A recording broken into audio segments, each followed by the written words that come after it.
ሰላም ውድ የድል ቤት የዩቲዩብ ቻናል ተከታታዮች እንኳን ደህና መጣችሁ። ቡና እንጠጣ። ዛሬ ቡናችንን እያጣጣምን ዋው በቃ ቡና እኮ ነፍስ ነው የሚዘራው አይደል? ይሄ እንደኔ ቡና ወዳጅ ሆናችሁ እንግዲህ ሰብሰብ እንበልና ቡናችንን እየጠጣን ቁም ነገሮችን እንጨዋወታለን። ዛሬ የመጣሁት ለእናቶች ነው። እንግዲህ ይሄ እናቶች ኮንተንት በዛ አድርጌያለሁ አይደለ? ምክንያቱም ሰው ያለበትን ነገር ሲያወራ ቆንጆ ነው ብዬ አስባለሁኝ እና ዛሬ የአሜሪካን እናቶች እና የኢትዮጵያ እናትነትን እናየዋለን፣ ያሉት ፈተናዎችና በጎ ነገሮችን እና ከዛ በኋላ ደግሞ በዚህ ቪዲዮ መጨረሻ ላይ በጣም በተለይ ቤት ቁጭ ብለን ልጆች እያሳደግን ላለን እናቶች ዴይሊ ሩቲናችን ቢሆን የሚጠቅመንን ቲፖችን እኔን የጠቀሙኝን ከተለያዩ ምሁራን በዚህ መንገድ ካለፉ ሰዎች የወሰድኳቸውን ልምዶች ካነበብኩት እና እየተጠቀምኩበት ከጠቀመኝ እናትነቴን በጣም ቀለል አድርጎ ከባድ ኃላፊነት ነው አይደል? ቀለል አድርጎ እንዲሄድ ያደረጉኝን ቲፖችን በዚህ ቪዲዮ መጨረሻ ላይ አካተታለሁ ማለት ነው። ስለዚህ ቡናችሁን ያዙና ቁጭ ብለን እንመካከር። እንነጋገር። እንግዲህ መረጃ በጣም ኃይል ነው የሚሰጠው፣ መነጋገር ኃይል ነው የሚሰጠው። አንዳንድ ጊዜ እኔ ጋር ብቻ ያለ ችግር ነው ብለን የዘጋነው ጉዳይ አውጥተን ስናወራው ለካ አንቺ ጋርም እኔ ጋርም ሁላችንም ጋር ነው ያለው። መፍትሄው ምንድን ነው ነው ዋናው ፖይንት። እንዴት ተወጣ ነው እሷ እንዴት አለፈችበት እሱ እንዴት አለፈበት የሚለው ነገር ነው እና ያንን ለመመካከር ነው ዛሬ በቡና ሰዓት የመጣሁት ማለት ነው። ስለዚህ ቡና እየጠጣን እንመካከራለን። በዚህ አጋጣሚ የድል ቤትን ሰብስክራይብ ያላደረጋችሁ ውድ ቤተሰቦቼ በታላቅ ትህትና ጠይቃችኋለሁ። ሰብስክራይብ አድርጉ።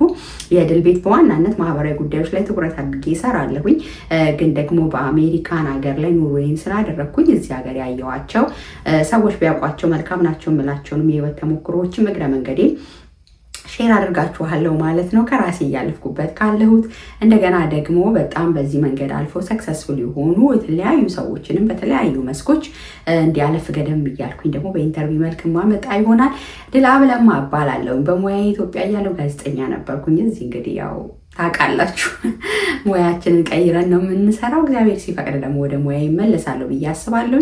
ሰብስክራይብ በማድረግ የዚህ ቤተሰብ አባል ብትሆኑ በጣም ትረዱኛላችሁ፣ እናንተም ትጠቀማላችሁ ብዬ ተስፋ አደርጋለሁ። እናትነት ይወዳደራሉ ወይም ምን እያልሽ ነው በአሜሪካ እና በኢትዮጵያ የሚለውን ካፍታ ቆይታ በኋላ እንጀምራለን። ሰብስክራይብ፣ ላይክ፣ ሼር አድርጉ። ቴንኪዩ፣ ወዳችኋለሁ።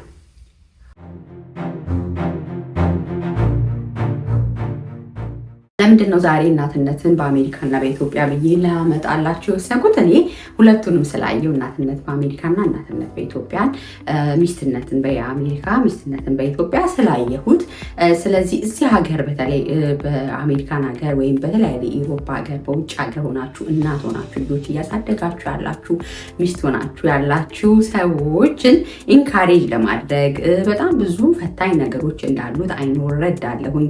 ስለዚህ እነሱ ነገሮች እንዴት እንለፋቸው፣ እንዴት ቀሊል አድርገን ግን ከባዱን ኃላፊነት ሰክሰስፉል በሆነ መልኩ እንዴት አድርገን እንወጣው የሚለውን ለመመካከር ለመነጋገር የድል ቤት መነጋገሪያ መመካከሪያ ቤት ስለሆነ ማለት ነው እና እኔ እናትነትን እንደው በቃ እዚህ አሜሪካን ሀገር ጀመርኩ ብላችሁ እንደው የዋሻዋችሁ አይደለም። ሁለት ልጆችን ኢትዮጵያን የወለድኩት ከዛ በኋላ በብዙ ቪዲዮዎች ላይ ብያችኋለሁ። ከዛ እዚህ ሶስተኛ ልጄን አሁን የወለድኩት እዚህ ሀገር እና ከዛ ሁለቱ ልጆቼ ደግሞ ከፍ ካሉ 5 እና 6 ዓመት ከሆኑዋቸው በኋላ ነው ይዣቸው የመጣሁት እና ኢትዮጵያ ስወልድ ስኖር ምናምን ብዙ ህይወት ብዙ አልከበደኝም። ማለት ኃላፊነቱም ያን ያህል አልታየኝም። የሚያስፈልጋቸው ነገር ማሟላት፣ ወጥቶ ስራ መስራት፣ መምጣት፣ የቤቱን ኃላፊነት ብዙ የሚያገዙ ሰዎች ስላሉ ማለት ነው። ይህንን በተደጋጋሚ ስለነገርኳቸው አልደጋግመው። ዘን ምንድነው ታዲያ እዚህ ሀገር መጥቼ ያየሁት ግን እዚህ ሀገር በጣም ኮምፕሊትሊ በጣም ዲፍረንት ነው። በጣም የተለየ ሁኔታ ነው የሚያጋጥማችሁ። በጣም እያንዳንዱን ነገር ዛሬ ዘርዘር ለማድረግ እሞክራለሁ በደንብ ኢትዮጵያም ያላችሁ ሰዎች እንድትረዱኝ ማለት ነው። አንዳንድ ጊዜ እሷ ልጃችሁ የት ናችሁ ሲባል ኢትዮጵያ አሜሪካ ናት ያለችው ግን ልጆች እያሳደገች ነው ቤት ተቀምጣ ምንም እየሰራች አይደለም ብላችሁ አቅልላችሁ የምታወሩት ነገር እንዴት ከባድ ኃላፊነት እንደሆነ ልነግራችሁ ወድጄ። ምክንያቱም ቀላል አይደለም። ከጠዋት ጀምሮ እስከ ምሽት ድረስ እውነቴን ነው የምላችሁ የማይቆም ሩቲን ነው። በቃ የማይቆም ማለት ነው። በቃ ጠዋት እኔ ለምሳሌ ጠዋት ልጆችን ትምህርት ቤት ቤት እሸኛለሁ። ከዛ በኋላ ቤት ያለችው ደግሞ አራስ ህፃን አለችኝ። እሷን ደግሞ ቴኬር አደርጋለሁ። ቤት አጸዳለሁ፣ ምግብ እሰራለሁ፣ ልብስ ላውንደሪ አደርጋለሁ። የሚያስፈልጉ ሌሎች ብዙ ነገሮች እያደረግኩኝ እያለ ሳላስበው ደግሞ የሄዱት ልጆች ከትምህርት ቤት ይመጣሉ። ዘን እነሱ ምሳ ሰርቭ አደርጋለሁ። ከዛ በኋላ ደግሞ ከነሱ ጋር መጫወት ጊዜ መስጠት ይኖርብኛል። ጊዜ እሰጣለሁኝ። ከዛ ማስጠናት ይኖርብኛል፣ አስጠናለሁኝ። በቃ እነዚህ ነገሮች አደርጋለሁ። ከዛ ይመሻል። ከዛ በኋላ ደግሞ ራሴን ትንሽ ተጣጥቤ ራሴን ጠብቄ ባሌ መጠበቅ ይገባኛል። ለሱ ሰዓት ያስፈልገኛል። ምላችሁ ነገር እዚህ ጋር ቁጭ ብዬ እንደማወራው አይደለም። ይሄ እንግዲህ ብዙዎቻችን ላይፍ ነው ብዬ ነው የማስበው። እና አንዳንድ ጊዜ ጠዋት የለበስነውን ልብስ ሳንቀይር፣ የእውነቴን ነው ምላችሁ፣ ጥርሳችንን ሳንቦርሽ፣ ፊታችንን ሳንታጠብ ቀኑ መሽቶ ሊነጋ ይችላል። የእውነት ነው ምላችሁ። ይሄ ምንም ከማጋነን ምናምን ምንም ውሸት የለውም። በዚህ የእናትነት ጆርኒ ውስጥ ያለፋችሁ ሁላችሁ ሰዎች ታውቁታላችሁ ይሄንን። እና ይሄ ለምንድን ነው የሆነው ብላችሁ ካላችሁኝ፣ ምክንያቱ በቃ ግልጽ ነው። ጊዜ በጣም ያጥራል። ኃላፊነት የኛ ነው። ልጆቻችንን በአግባቡ ማሳደግ ይጠበቅብናል። በአግባቡ ማሳደግ ማለት ማብላት ብቻ አይደለም፣ ማልበስ ብቻ አይደለም፣ ማጠጣት ብቻ አይደለም። ባህሪያቸውን በኮትኮት የኛ ኃላፊነት ነው። የምንሄድበት ሁሉ ልጆቻችንን ይዘን ነው የምንሄደው። ቤት ውስጥ ምግብ ኩክ ማድረግ ይጠበቅብናል። ሚስትነቱ አለ፣ እናትነቱ አለ፣ ማህበራዊ ኑሮ አለ። ውጭ ወተን ግሮሰሪ ማድረግ ይጠበቅብናል። ግቢያችንን ቤታችንን ማጽዳት ይጠበቅብናል። ይሄ ሁሉ ቀላል ኃላፊነት አይደለም። በጣም ቀላል ኃላፊነት አይደለም። የእውነቴን ነው የምላችሁ። እና እነዚህ ነገሮች ያጦዙናል። በቃ በቀን ሙሉ ስንጦዝ ነው የምንውለው ማለት ነው። እናትነት በኢትዮጵያ ቢያንስ የውጭውን ኃላፊነት ብንወጣ፣ ወተን ስራ ብንሰራ፣ ቤት ውስጥ የሚያግዙን አጋዦች አሉን፣ ወገን ቤተሰብ ምናምን አለን። በጣም ብዙ ነገር ሰፖርት የሚያደርጉን ሰዎች አሉ። ኦፍኮርስ ያን ያህልም እያንዳንዱ ነገር እኛን አይጠብቀንም። ተጋግዘን ነው የምናልፈው። ብዙ ሰፖርት ግሩፕ አለን ኢትዮጵያ ላይ ማለት ነው። እዚህ ግን እንደዛ አይደለም። በቃ ሁሉ ላይፍ ራሳችሁ ናችሁ፣ በራሳችሁ ነው የምትወጡት። እና እዚህ ውስጥ በተለይ ራሳችንን የጠብቀን ጽዱ፣ ንቁ እናት መሆን ደግሞ በጣም በቃ ኃይል ይፈልጋል፣ ኢነርጂ ይፈልጋል በጣም ማለት ነው። እና ማለት ሰው አይደለን እንግዲህ። ለምሳሌ እኔ አሁን ሌሊት አራስ ልጅ ነው ያለችኝ። ብዙ አልተኛም፣ 10 ጊዜ እነቃለሁ። ከዛ ደግሞ ጠዋት 6 ላይ ልጆቼን ቀስቅሼ ትምህርት ቤት መሸኘት ባሌ ኦፍኮርስ ያግዘኛል። እሱም ስራ እስኪወጣ ባለችው ትንሽ ሰዓት ተጋግዘን ልጆቹን ይሸኛለን። እሱም ወደ ስራው ይሄዳል። እንደዛ እያልን እንውላለን። እና እዚህ ውስጥ ራሳችንን ሳንጥል፣ ራያችንን ሳንተው፣ የምንፈልገውን ነገር ሳንተው፣ ልጆቻችንንም አሳድገን እኛም የምንፈልገው ነገር ሆነን መቆም በጣም ኃይል የሚፈልግ ነገር ነው። በጣም ኤነርጂ የሚፈልግ ነገር ነው። እና ይህንን እንዴት ተወጣሽው? እንዴት እየተወጣሹ ነው? ምን እየተማርሽበት ነው? እንዴት እያለፍሽ ነው ካላችሁኝ፣ የኔም ነጥብ ይሄንን ነው። የእናንተን ልምድ ግን ብሰማ ደስ ይለኛል። በተለይ እኔ ገና አዲስ ነኝ፣ ብዙ አይደለም። ግን በዚህ አጭር ጊዜ ውስጥ ያው ቶሎ ለመላመድ 3 ዓመት ቶሎ ለመላመድ እና ነገሮችን አክሴፕት ለማድረግ እየሞከርኩኝ ነው። ምክንያቱም እንዳልኳችሁ 2 እናትነት ያየው ሰው ነኝ። የኢትዮጵያውንም ያንን የመሰለ እኔ ኢትዮጵያ ጠዋት ስራ እወጣለሁ፣ ቁርስ ይቀርብልኛል፣ አጋዥ አለኝ። ኢቨን ጫማ ተወልውላ የምታስቀምጥልኝ አጋዥ ናት በር ላይ። የእውነቴን ነው የምላችሁ። ወይ እህቴ ናት ወይ እንደዛ ልጆቼን ጠዋት ጥርሳቸው የምታስቦርሽልኝ አለች የቤት አጋዥ ልጅ ወይም እህቶች አሉ። ብቻ የኔ ኃላፊነት በጣም ትንሽ ነው። የባሌንማ ተውት በቃ እሱ ኦልሞስት ስራ ላይ ነው ያለው። እዚህ ግን ያው እኔና ባሌ ተጋግዘን ነው እየተወጣን ያለ ነው። እና እንደመጣ እውነቴን ነው የምላችሁ ግራ ነው የገባኝ። እንዴ ለዚህ ነው እንዴ የመጣሁት? ለምንድን ነው የመጣሁት? በቃ ህይወት ይሄ ነው እንዴ ምናምን እንድል አድርጎኛል። ይብን በቃ ብመለስስ ምንድን ነው ህይወት ምናምን ብዬ እንዳስብ አድርጎኛል ማለት ነው እንደመጣሁኝ። ከዛ ግን እየቆየው ሲሄድ ምን ትርጉም ሰጠኝ መሰላችሁ? ልጆቻችንን የማሳደግ ኃላፊነት ያለብን እኛ ወላጆች ብቻ ነው። ይሄ በቃ እግዚአብሔር በስነስርዓት ያስተማሪ ሌሰን ነው። በቃ ልጆች የኛ ኃላፊነቶች ናቸው። የአያቶቻቸው አይደሉም፣ የአጋዦቻችን አይደሉም፣ የአክስት ያጎት አይደለም፣ የጎረቤት አይደለም። ልጆች የወላጆች ኃላፊነቶች ናቸው። እግዚአብሔር ለወላጆች ነው ስጦታ አድርጎ የሰጠው። ስለዚህ ወላጆች ናቸው ማሳደግ ያለባቸው። እና ያ እንዲገባኝ ነው የሆንኩት እዚህ ሀገር ስለመጣሁ በኋላ። በቃ እዚህ ሀገር ያላችሁ ታውቃላችሁ። በቃ ልጆች የኛ ኃላፊነቶች ብቻ ናቸው። ማንም የለም፣ እናትና አባት። አንዳንዴ ወይ ሲንግል ሆናችሁ የምታሳድጉ ሰዎች ካልሆናችሁ በስተቀርና ማለት ነው። እና ያ ምን ይጠቅማል መሰላችሁ? የልጆቻችሁን እያንዳንዱን አካሄድ፣ የልጆቻችሁን እያንዳንዱ አኗኗር፣ የልጆቻችሁን እንቅስቃሴ እድገት በትኩረት እንድታሳድጉ ያደርጋል። ሞር ኢንቲሜት እንድትሆኑ ያደርጋል።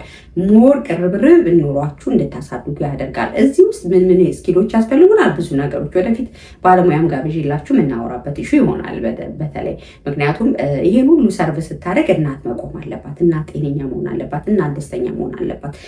ያ ባልሆነበት ሁኔታ ለልጆቻችን የምናስተላልፈው ነገር ጤናማ ይሆናል ብዬ ስለማላምን ማለት ነው። እና ደስተኛ እናት፣ ጤነኛ እናት፣ ብሩህ ንቁ እናት ደግሞ መሆን እዚህ ጋር ቁጭ ብዬ ንቁ ሁኑ፣ ደስተኛ ሁኑ፣ ጤነኛ ሁኑ ስላልኳቸው የሚመጣ ነገሮች አይደሉም። በጣም ብዙ የሚሰሩ ሳይኮሎጂካል ስፒሪቹዋል የሆኑ የሚያስፈልጉን ነገሮች አሉ። እኔ ምን እየተጠቀምኩ ነው፣ እሱን ደግሞ ወደ መጨረሻ ላይ የምነግራችሁ ይሆናል ማለት ነው። እና በቃ እግዚአብሔር አሜሪካን ሀገር ያመጣኝ ልጆቼን ራሴ እንዳሳድግ ነው አልኩኝ። እውነቴን ነው የምላችሁ፣ ልጆቻችን ራሳችን እንድናሳድግ ከአባታቸው ጋር ከባለቤቴ ጋር ማለት ነው። እና ያን እድል እግዚአብሔር ሰጠን እና አላማረርኩትም። በጣም ነው ያመሰገንኩት። ልጆቼ ሳያመጡኝ በጊዜ 5 እና 7 ዓመታቸው ነው አሁን። በቃ በጊዜ የደረስኩባቸው ምንነታቸውን ሳይለውጡ እያወኳቸው እንዳሳድጋቸው አሁን ላይ ብዙ ነገሮቻቸውን ያውሩኛል። ብዙ ነገራቸውን አያለው።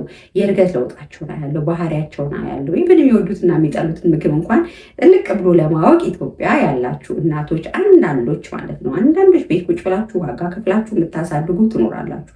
እኔ እያወራ ያለሁት የራሴን ላይፍ ስታይል የነበረኝን ጠዋት ወጥቼ ማታ የምገባበትን ይህንና ያንን አብሎ ብዬ ትእዛዝ ሰጥቼ የሚሄድበትን እናትነቴ ማለት ነው። እና ያ ጥሩ አይደለም እያልኳችሁ አይደለም። ያንን እያደረጋችሁ ያላችሁ እናቶችን ጎበዞች፣ ግን እዛ ላይ መጨመር ያለባችሁን ነገሮች እና እኔ አሁን ከመጣሁ በኋላ ደግሞ የነቃሁትን ነገር ለእናንተም እንደ ቲፕ ጨምራለሁ ማለት ነው። እና እዚህ ሀገር ሰርግ ስትሄዱ፣ ለቅሶ ስትሄዱ፣ ሰው ታሞ ብትሄዱ ኤቭሪዌር ልጆቻችሁ ራሳችሁ ናችሁ ይዛችሁ የምትሄዱ ከልጆቻችሁ ጋር ራሳችሁ ናችሁ ጊዜ የምታሳልፉት።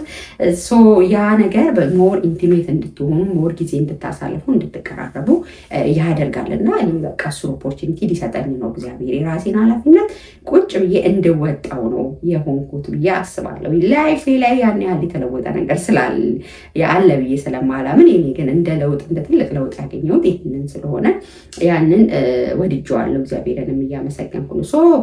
ይሄ ሁሉ ኃላፊነት ሲመጣብሽ ታዲያ እንዴት ቻልሽ ወደሚለው ነጥብ እንምጣ። እንዴት ነው እየቻሉ ያሉት እዚህ ሀገር ያሉ እናቶች? እንዴት ነው ይሄን እየተወጡ ያሉት? ባይዘዌ እኔ አሁን ወልጄ ቤት ተቀመጥኩ እንጂ ውጭም ስራ እየሰሩ ልጆቻቸውን ያሳደጉ እናቶች አሉ በዙሪያዬ። ብዙ ዓመት ከ10 ዓመት በላይ ቤት ተቀምጠው ደግሞ ልጆቻቸውን እያሳደጉ በቃ ሌላ ስራ አያስፈልገኝም ልጆች ማሳደግ አለብኝ። ልጆቼ የሆነ ደረጃ ላይ ሲደርሱ የኔ ራዕይ የኔ ሀሳብ ይቀጥላል። እስከዛ ግን ለልጆቼ ትኩረት መስጠት ያለብኝ ብለው ደግሞ ቁጭ ያሉ ወላጆችንም አውቃለሁኝ ማለት ነው። እና እነዚህ ሳያቸው ከልምዴም ከእነሱም የታዘብኳቸውን ፖይንቶች ልስጣችሁ። እንዴት ነው እየተወጣሽ? አንደኛው ነገር ትልቁ መሰረታዊ ነገር ኃይል የሚሰጥ ክርስቶስ ነው፣ እግዚአብሔር ነው። በየሃይማኖታችሁ ማለት ነው። በቃ አቅምን የሚጨምር እናትነትን ሲሰጠን ልጆችን ሲሰጠን አብሮ እግዚአብሔር የሰጠን ጸጋ አለ። በጣም በቃ ይህንን አውጥቶን የምንጠቀምበት መድረክ የማግኘት ጉዳይ ነው። እንዳልኳችሁ ኢትዮጵያ እያለሁ ያንን መድረክ አላገኘሁኝም፣ ያንን እድል አላገኘሁኝም ነበርና ያንን እድል ያንን መድረክ እግዚአብሔር እዚህ ሀገር ሰጠኝ። የእውነት የምላችሁና በቃ ያ አቅም ለካ አለኝ እችላለሁ። ለካ አንድ ቀን የቤት አጋዥ ሲሄድብን ሰማይ ምድር የተደፋብኝ የሚመስለኝ ኢትዮጵያ ለካ እግዚአብሔር አቅም ሰጥቶኛል፣ ችሎታ ሰጥቶኛል። በቃ እና ያንን እንዳያደረገኛል። ስለዚህ እግዚአብሔር የሰጠኝን ጸጋ እግዚአብሔር የሰጠኝን አቅም አውጥቼ የምጠቀምበት ሁኔታ ተፈጠረ ማለት ነው። ስለዚህ ኃይልን በምን አገኘሽ ብትሉ ሞር ወደ እግዚአብሔር እንድጠጋ እድል ሰጠኝ። ምክንያቱም ብዙ ነገር ነው የሚከብዳችሁ፣ በአንዴ ዝብርቅርቅ ነው የሚልባችሁ። እንዳልኳችሁ ምግቡ፣ ቤቱ፣ ልጆቹን ቴክ ማድረግ ኤቭሪቲንግ የእናንተ ነው። የባሎቻችሁ ድርሻ ሊሚትድ ነው፣ ያግዟቸዋል በተወሰነ ደረጃ እንጂ አብዛኛው የውጭ ስራ ላይ ትኩረት የሚያደርጉት። እግዚአብሔርም ያው ያን ተፈጥሮ ሰጥቷቸዋል ብዬ አላስብም። ኦፍኮርስ የሚያግዘኝ ፓርቶች ይኖራሉ፣ ግን አብዛኛው ነገር በየዴሊ የቤተሰባችሁ ሚል ራሱ አስባችሁ ምሳ ይሄ፣ ራት ይሄ፣ ቁርስ ይሄ ብሎ ማሰብ ራሱ ኤቭሪቲንግ፣ ልጆቻችሁን ማጠብ፣ ፀጉር መስራት ምናምን ልጆቻችሁን መከታተል እነዚህ ነገሮች በሙሉ በጣም ኃይል የሚፈልጉ ናቸው እና ምንድነው የሆንኩት? ወደ እግዚአብሔር እንድጠጋ ነው የሆንኩት። በቃ እንድጸልይ፣ እግዚአብሔርን እንድፈልግ፣ ጌታ ሆይ አንተ እርዳኝ እና ሚስትነቴን እርዳኝ፣ እናትነቴን እርዳኝ። ኤቭሪዴ የምጸልየው ጸሎት ነው። የእውነቴን ነው የምላችሁ። በቃ እግዚአብሔር አቅሙ ነኝ። እግዚአብሔር ካረዳ ከባድ ስለሆነ ማለት ነው አንተ ኃይል ስጠኝ እያልኩ በጣም እግዚአብሔርን እጠይቃለሁኛ። ይሄ አንዱ የጠቀመኝ መንገድ ነው። ሌላው ምንድን የጠቀመሽ ካላችሁ የቤት ኃላፊነቶቻችንን ፕሮግራምድ አድርገን ስኬጁል አድርገን መጠቀም ወይም መስራት በጣም መሰረታዊ ነገር ነው። በጣም ማለት ነው። እሱ በጣም የጠቀመኝ ነገር ነው። ስኬጁል ማድረግ በቃ ዛሬ ዲፕ ክሊን ቤት የምናጸዳበት ቀን ከሆነ ላውንደሪ አናደርግም፣ ኩክ አናደርግም ማለት ነው። ስለዚህ አንዱን ቀን ላይ ትኩረት አድርገን ስፔሲፊክ የሆኑ ስራዎች፣ ዛሬ ደግሞ ኩክ የምናደርግበት ቀን ከሆነ እዚህ ሀገር ያው ምግብ ሰርተን ፍሪጅ እናስቀምጣለን። መብራቱን ስለማይጠፋ ለ1 ሳምንት ለ3 ቀን ለ4 ቀን እንደየ ባሎቻችሁ ጸባይ። አንዳንድ ባሎች ፍሪጅ የገባ ምግብን የማይበሉ አሉ። እንደየ ቤተሰባችሁ ሁኔታ ግን የምትበሉትን ነገሮች እንደዛ ሰርቶ ማስቀመጥ። እንደዛ ደግሞ የተሰራ ነገር ማትበሉ ከሆነ ደግሞ ግማሽ መንገድ ማቅለል። ለምሳሌ ሽንኩርት አቁላልቶ ማስቀመጥ፣ ቲማቲም ሶስ ሰርቶ ማስቀመጥ፣ ነጭ ሽንኩርት ምናምን ፈጭቶ ማስቀመጥ። እነዚህ ነገሮች በጣም ሰፖርቲቭ ናቸው። ኩክ በምናደርግበት ሰዓት ረጅም ሰዓት አይወስዱብንም፣ በጣም ያግዘናል። እና እነዚህ ነገሮች በማድረግ ሰዓቴን ማኔጅ ማለት ስራዎቼን ስኬጁል አድርጌ በማውጣት በመስራት ነው አንዱ እየተወጣሁኝ ያለሁት። አሁን አራስ ልጅ አለብኝ እንደምላችሁ 2 ወሬ ነው ገና 2 ወር ከምናምን ነው። እና እሷም ስላለች እሷን ቴኬ ማድረግ ስላለብኝ እሷ በምትተኛ ሰዓት ነው ተሯሩጬ የምሰራውን ነገር የምሰራው። እንደዚህ ከእናንተ ጋር ቪዲዮ መስራት ካለብኝ ቪዲዮ የምሰራበት ቀን ላይ ኩኪንግ ክሊኒንግ ምናምን አይኖረኝም። ሌሎቹ ኃላፊነቶችን ደግሞ ሌላ ቀን ጨርሼ ሌላ ቀን ነው የማደርገው። እና እንደዛ ታይም ማኔጅ ማድረግ ስራን ከፋፍሎ በፕሮግራም መመራት በጣም በቃ ያስለምዳችኋል የዚህ ሀገር እናትነት። እና እሱም በደንብ አስለምዶኛል። እንዳልኳችሁ ሞር ወደ እግዚአብሔር እንድትጠጉ ያደርጋል። ኃይልን በቃ ኢትዮጵያ እያለሁ እግዚአብሔርን አልፈልግም አልጸልይም እያልኳችሁ አይደለም። የጸሎት ርዕሶቼ ግን ተቀይረዋል። የእውነቴን ነው የምላችሁ። ምክንያቱም ኢትዮጵያ እያለሁ የሚያሳስቡኝ ሌሎች ነገሮች ናቸው። ኢቭን ልጆች እንዴት ያደርጋሉ እንዴት ላሳድግ ብዙ አያሳስበኝ። በቃ እያደጉ ነው ያሉት። በቃ የሚያሳድግልኝ ብዙ ሰው አለ። እዚህ ግን ራሴ ስለሆንኩ ማሳድገው ኃይል እንደሚፈልግ አቅም እንደሚፈልግ ጸጋን እንደሚፈልግ በደንብ እንድረዳ ስላሆንኩኝ እግዚአብሔር ጸጋ እንዲሰጠኝ ኤቭሪዴይ ነው የምለምነው። እና በደንብ ይበልጥ እግዚአብሔር ፊት በተለይ የጸሎት ርዕስ እግዚአብሔር ፊት እንድቃተት እግዚአብሔር የሰጠኝ ስጦታ ማለት እንዴት ክብሩ እንደሆነ እንድረዳ ጊዜ ኢፈርት የሚፈልግ ነገር እንደሆነ እንድረዳ እግዚአብሔር አይኖቼን የገለጠበት ነው። እና ለአንድ እናት ቲፕ አድርጊ ብባል በሃይማኖትሽ ነው። እውነቴን ነው። በየሃይማኖታችን ግን ወደ ጸሎት እንጠጋ፣ ወደ እግዚአብሔር እንጠጋ። ከኛ ኃይል የበለጠ ኃይል ያለው የሰጠን ጸጋ ሊሰጠን የሚችል እሱ ስለሆነ ማለት ነው። እኛ ሴቶች ሆርሞናችን ይቀያየራል። ኢቭን ፔሪድ ሲመጣና ሲሄድ እንኳን ጸባያችን ይቀያየራል። እዛ ላይ ደግሞ የሁሉ ኃላፊነት ሲጨመርብን እንበሳጫለን።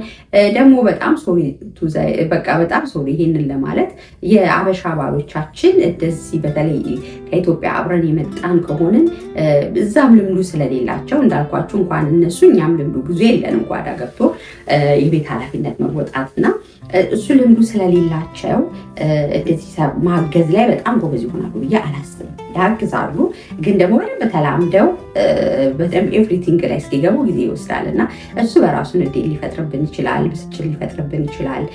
ትዳር ውስጥ ያው ብስጭት፣ ንዴት፣ ብዙ ነገሮች ይኖራሉ። እነዚህ ሁሉ ኃላፊነቶች እናትነቶች ላይ ተጨምሮ የሆኑ ሲመጣ በጣም መሸከም ይከብዳል። እና ያንን ሊያስችልሽ የሚችል የእግዚአብሔር ጸጋ ነው። ያንን ሊያሸክምሽ የሚችል የእግዚአብሔር ጸጋ ነው። እና ስለዚህ ወደ እግዚአብሔር በጣም መቅረብ መጸለይ ጥሩ ነው። ፕሮግራም እንዳርጎ ስኬጁል አርጎ የቤት ስራ መስራት ጥሩ ነው። ሌላው በጣም እናቶች እህቶቼ በጣም እኔን የጠቀም የራስ ጊዜ ያስፈልጋል። ኦፍኮርስ የቤቱ ስራ አያልቅም እንዳልኳችሁ። አንዳንዴ ጠዋት ጀምራችሁ እስከ ማታ ቢጃማችሁን ሳትቀይሩ፣ ጥርሳችሁን ሳትቦርሹ፣ ፊታችሁን ሳትታጠቡ፣ ፀጉራችሁን ሳታበጥሩ ልትውሉ ትችላላችሁ። ምን ስትሆኑ ሁሉንም ልጨርስ ስትሉ ማለት ነው። ስለዚህ ሁሉም አያልቅም የቤት ስራ፣ ሁሉንም መጨረስ አይቻልም። ስለዚህ ዋና የሚባሉትን ለዛሬ ስኬጁል ያደረግሽውን ነገር ከጨረሽ ከዛ በኋላ ግን ለራስሽ ታይም ይኖርሽ። ይህን እንበል እኔ ባሌ ከስራ ሲመጣ ህፃኑን ሰጠዋለሁ። ከዛ በኋላ ትንሽ ደቂቃ 1 ሰዓትም 2 ሰዓትም እንደዚህ ቪዲዮ መስራትም ካለብኝ መጽሐፍ ማንበብም ካለብኝ መጸለይም ካለብኝ የሆነ ነገር የራሴ ታይም ወይም መተጣጠብ ስኪን ኬር ሩቲን ማድረግ ካለብኝ ራሴ 30 ደቂቃም 1 ሰዓትም እንደተመቸ እንዳለ እወስዳለሁ። ያ ምን ያደርጋል መስላችሁ? ካልም ያደርጋል። ያረጋጋል፣ ትንሽ እፎይ እንድንል ያደርገናል፣ ትንሽ ስትረስ እንዳንሆን ያደርገናል። እና በእውነት ነው የምልሽ ኢቨን ባሎቻችሁ ከስራ ባይመጡ እንደዛ ሊያግዟችሁ የሚችሉ እንኳን ባይሆኑ ልጆቻችሁ ሲተኙላችሁ ምናምን ታውት በቃ አንዳንዴ ያልታጠበ ዕቃ ቤት ውስጥ ሊኖር ይችላል። ኦፍኮርስ ምንም ችግር የለውም እኮ በቃ ስንጨርስ ደግሞ እናጥበዋለን። ያልተጸዳ ቤት ሊሆን ይችላል፣ ስንጨርስ ደግሞ እናጸደዋለን። ዛሬ ያልታጠበ ልብስ ነገ ደግሞ ሊታጠብ ይችላል። ደግሞሻል፣ አሁን መሽቷል። የራስሽ ጊዜ ያስፈልግሻል፣ እረፍት ያስፈልግሻል። ስለዚህ ለራስሽ ጊዜ ስጪ፣ ለራስሽ ራሪ። በቃ ይሄ የኔ ታይም ነው፣ ሚ ታይም ነው፣ ለራሴ ነው። ፀጉሬ የማበጠርበት ነው፣ ፊት የምታጠብበት፣ ጥርሴ የምቦርሽበት፣ ራሴን የምንከባከብበት፣ ወይም ደግሞ ለአእምሮዬ ምግብ የሚሆኑ መጽሐፍቶችን የማነብበት፣ ወይም ደግሞ ሆቢ የሆነ ኢንትረስት እንዲሆንኩበትን ነገር ቪዲዮ መስራት ይሆናል፣ መደነስ ይሆናል፣ ምንም መውቆል የራሳችሁ ስዊሚንግ መሄድ ሊሆን ይችላል፣ ኤኒቲንግ ወክ ማድረግ ሊሆን ይችላል። ስለዚህ ኢንትረስት ሊሆንሽበትን የራስሽ ነገር የምታደርጊበት ከ24 ሰዓት ውስጥ ጥቂት ሰዓት ለራስሽ መድቢ። ይሄ ቢሞላም ባይሞላም ጥሩ ነው። ሜንታሊ ጤነኛ እንድንሆን ያደርጋል። ስትረሳችን እንዲቀንስ ያደርጋል። ፊልም ማየት ካለብሽ ፊልም፣ መጽሐፍ ካለብሽ ጻፊ፣ ደስ የሚልሽን ዋቴቨር እንደዛ አድርጊ። ያ ፎይ እንድንል ያደርገናል ማለት ነው። ይሄ በጣም እናቶች፣ በተለይ ውጭ ሀገር ያላለን እናቶች፣ ሁሉን ኃላፊነት ራሳችን ለምንወጣ እናቶች በቃ ጥሩ ነው። ደግሞ እንደዚህ ቁጭ ብለን ቡናችንን እየጠጣን ታይም የምናሳልፍበትም ሰዓት ያስፈልገናል፣ የራሳችን ማለት ነው። እሱ በጣም መሰረታዊ ነገር ነው። ቡና ይንረሳው። ሌላው በጣም ይጠቅማል ብዬ የማስበው ብቻሽን አያቱኝ ሶሻል ግሩፕ ፍጠሪ። እሺ፣ በተለይ ውጭ ሀገር ያው በር ዝግት አድርገን ነው የምንኖረው። ማንም ቤታችን አይመጣም፣ ማንም በራችን አንኳኳም። ይህን አራስ ሆናችሁ እኮ ሰው በሚናፍቃችሁ ሰዓት ራሱ ከስንት አንዴ የሚጠይቃችሁ ሰው ከስንት አንዴ የሚመጣ ነው። እሱም በሰንዴ እና ሳተርዴይ ቅዳሜና እሑድ የሚመጡ ነው እንጂ አብዛኛው ጊዜ ብቻችሁን ነው የምትሆኑት። ግን የራስ ሶሻል ግሩፕ መፍጠር ጥሩ ነው። እሺ፣ ሶሻል ላይፍ ላይ ጎበዙ። ባልሽ ባይወድም ጎበዝ ባይሆንም አንቺ ግን ከሰዎች ጋር ጥሩ ኔትወርክ ለመፍጠር ሞክሪ ባለሽ ሰዓት። ግን እዚህ ላይ ደግሞ ተጠንቀቂ። የሚጠቅሙሽን ሰዎች የሚጠቅሙሽ ልጅ በፋይናንስ ምናምን አይደለም፣ አንድ ደረጃ ከፍ ሊያደርጉሽ የሚችሉ እናትነትሽ ሊያጎብዙ የሚችሉ የእንበልና በእናትነት ጠንክረው ያለፉ ልጆች ያሳደጉ ስፒሪቹዋሊ ምሳሌ ሊሆኑ የሚችሉ መጽሐፍ የሚያነቡ ከሀሜት ከወሬት ከኮተት ምናምን የጸዱ በቃ ትንሽ ከፍ ሌቭልሽ ሊያደርጉ የሚችሉ ቪዥን እንዲኖርሽ ሊያደርጉ የሚችሉ የተሻለ ነገር እንዳለሽ እንድታስቢ ሊያደርጉሽ የሚችሉ ሶሻል ኔትወርክ ፍጠሪ። ሰዎች ጋር ተዋወቂ፣ ቺላውት አድርጊ፣ ቡና ጠጪ። እነዚህ ነገሮች ቀላል አይደሉም። ባይዘው ጊዜ እንደማባከንም አትቆጠሯቸው። እሺ፣ ራሳቸው ቴራፒ ናቸው ብዬ አምናለሁኝ እኔ እና ሳይበዛ በመጠኑ መጠንሽ ከጊዜሽ ከምናምን ጋር አመቻችተሹ ግን በመጠን ያስፈልጋል። ከሰዎች ጋር ህብረት ማድረግ በጣም ህብረት ጥሩ ነው። በህብረት ውስጥ መተናነጽ አለ፣ በህብረት ውስጥ መተጋገዝ አለ፣ መደጋገፍ አለ፣ አይዞሽ መባባል አለ፣ ሀሳብን መተንፈስ አለ። ትንሽ ከቤት ወጥቶም ደግሞ አየር ቀይሮ መምጣት አለ እና እነዚህ ነገሮች በጣም የጠቀሙኝ ነገሮች ናቸው። እኔ በቃ እናትነትን እዚህ ሀገር አንገዳግዶ እንዳይጥለኝ በቃ ውጭ ውፍ ምናምን እንዳልል ደስተኛ እንዲሆን ያደረገኝ ታይም እሱ ይሄ ነገር ስለሆነ ስለዚህ ሶሻል እንትን ፍጠሪ፣ ሶሻል ላይፍ ይኖርሽ። እሺ፣ ይሄ በጣም ጠቃሚ ጉዳይ ነው። ሌላው ከልጆች ጋር ጊዜ ያሳልፊ። ከልጆች ጋር ጊዜ ማለት በቃ እንደ ልጅ መጫወት በጣም ነው። ይሄ አንደኛ ልጆቻችሁን ለልጆቻችሁ ማይረሳ ሜሞሪ ያዳብራል በጣም በእውነት። ሁለተኛ ደግሞ በቃ እናንተም ደስ የሚል መንፈስ ነው የምትላበሱት። ለልጆቻችሁ ደስታን ስለፈጠራችሁ ደስ ይላችኋል።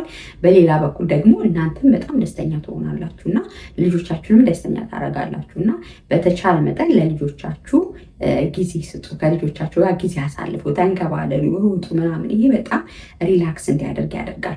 ሌላው በጣም አመስጋኙኝ። እሺ፣ በጣም አመስጋኙኝ። ምንም ያመለጠሽ ነገር የለም። የእውነቴን ነው። ሴጣን አንዳንዴ ምን ይለናል መሰላችሁ? ወይ አንቺ ቁጭ ብለሽ ቤት ልጆች እያሳደግሽ፣ ወይ ኢትዮጵያ ጓደኞች በሰራተኛ እየተዝናኑ እየኖሩ ዛሬ እዚህ ሲዝናኑ እዚህ ሬስቶራንት ሲሄዱ እንደዚህ፣ አንቺ እኮ በቃ ወደኋላ ቀረሽ። ኖ ወደኋላ አልቀረሽም። ትልቅ ትውልድ እየሰራሽ ነው። በጣም እንደውም እንዳንቺ ወደፊት ይሄድ የለም። ጊዜሽን እንዳንቺ የተጠቀመ ሰው የለም የኔ ቆንጆ እህት እና በጣም በጣም በጣም በጣም በእውነት ነው የምልሽ። ስለዚህ ወደኋላ አልቀረሽም፣ ትችያለሽ። ስለዚህ እግዚአብሔር ትልቅ ስጦታ ሰጥቶሽ ያንን እያሳደግሽ ነው ያለሽው። ሰው አመስጋኝሽ አመስግኝ። በቃ የጎደሉ ነገሮች ይኖራሉ። ኢኮኖሚካሊ ለምሳሌ ስራ አጥተን ስንቀመጥ እንደ ራሳችን ላይሆን ይችላል። ባላችን የፈለገ ያህል ብር ቢሰጠን እንደ ራስ አይሆንም ብዬ አስባለሁ። እንደ ራስ ምንሽ የባሌ የኔ ነው አንድ ነን። ግን ሰርተሽ ስታመጪ ወጥተሽ ስትገቢ የመወሰንም ነገሮች አሁን ግን አንድ ገቢ ሲሆን ያው ፋይናንሻሊም ትንሽ ሾርቴጅ ይኖራል አይደል? ስለዚህ ትንሽ ቆጠብ ማለት አለብሽ። እያንዳንዱ ነገርም ጠይቀሽ ነው የምታደጊው። ሶኬ በቃ ለትንሽ ጊዜ ነው፣ ይሄ ምንም ችግር የለውም። እዚህ ጋር ያልሽው ዓላማ ይበልጣል። ልጆች ማሳደግ ከምንም በላይ ነገ አንገትሽን ቀና አድርገሽ በልጆች ሰክሰስ ቀና ብለሽ የምትሄጂበትን እድል እየፈጠርሽ ነው ያለሽው እና ስለዚህ አመስጋኝ እግዚአብሔርን አመስግኝ። ልጆች ስለሰጠሽ፣ ትዳር ስላለሽ፣ እነዚህ ቀላል በረከቶች አሉ፣ በቀላሉ የሚወሰዱ ነገሮች አይደሉም እና ስለዚህ አመስጋኝ። ዕለትሽን በማመስገን ጀምሪ። እነዚህ ነገሮች በጣም ይጠቅማሉ። እንደኔ ጆርናል መጻፍ ከወደድሽ ደግሞ የዕለት ውሎሽን፣ ምስጋናሽን፣ ትካዜሽን፣ ምሬትሽን፣ ንዴትሽን ሁሉ ነገሮችን በጽሁፍ አውጫቸው። እሺ ለሰው ከምታወሪ እሱ በጣም ይቀላል ያስባለሁ። ጆርናል ስታደርጊ አንደኛ ከውስጥሽ ይወጣል፣ ሪሊፍ ታገኛለሽ። ስለዚህ እንደዛ አድርጊ። ሶሻል ሚዲያ ስክሪን ላይ ብዙ ሰዓት አታባክኝ። ያ በጣም እንድንሰንፍ ያደርገናል። በጣም በቃ የሆነ አለ አይደል ሌዚ እንድንሆን ያደርገናል። አይምሯችንን ያደርቃልና በተቻለ መጠን ንቁ ጥንቁቅ ሴት ለመሆን ጊዜያችንን በአግባቡ መጠቀም፣ ነገሮችን አመጣጥነን መጠቀም በጣም መሰረታዊ ነገር ነው ብዬ አስባለሁኝ። ጸልይ፣ ወደ እግዚአብሔር ተጠጊ፣ መጽሐፍቶች አንብቢ፣ የብዙ ሰው ኤክስፒሪያንስ ሾዎችን ካሳደጉ ካለፉ ሰዎችም ልምድ ውሰጂ። ይሄ በጣም መሰረታዊ ነው ብዬ አስባለሁ። ኢትዮጵያ ላላችሁ እናቶቼ እንደው መጨረሻ ላይ ልል የምወደው እኔ ካለፍኩበት ማለት ነው አጋዥ አላችሁ አይደለ? ወይም ዘመድ ወዳጅ ብዙ የእናንተን ሪስፖንሲቢሊቲ ሼር የሚያደርጉ ሰዎች አሏችሁ አይደል? ይሄን እንደቀላላችሁ ትልቅ ኦፖርቹኒቲ ነው። ስለዚህ ይሄንን እገዛ ተጠቅማችሁ ግን እናንተ ዝም ብሎ ጊዜያችሁን በንሆለን ለማሳለፍ ባልባሌ ቦታ ላይ ማሳለፍ እንዲሁ ጥፍርና ፀጉር ብቻ ለብላችሁ ለማሳለፍ ሳይሆን ለመልካም ኦፖርቹኒቲ ተጠቀሙበት። ትምህርቱ ለሶስት ለመማር እኔ አሁን እንዴት ይቆጭኛል? ለምንድን ነው እዛ ያለው ዩቲዩብ ያልሰራው? ለምንድን ነው ትምህርቶች ብዙ ያልተማሩት?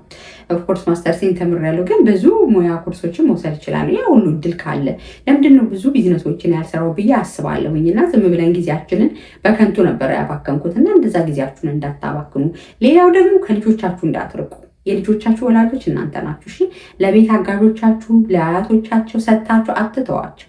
እናንተን ይፈልጋሉ። የፈለገ ነገር ቢሆን ማንም የማይተካው የወላጅነት ሚና አለ። ይሄ ደግሞ እግዚአብሔር ለእኛ የሰጠን ኃላፊነት ነው እና ስለዚህ ልጆቻችሁን አትተዋቸው። ከልጆቻችሁ ጋር ጊዜ ስጧቸው።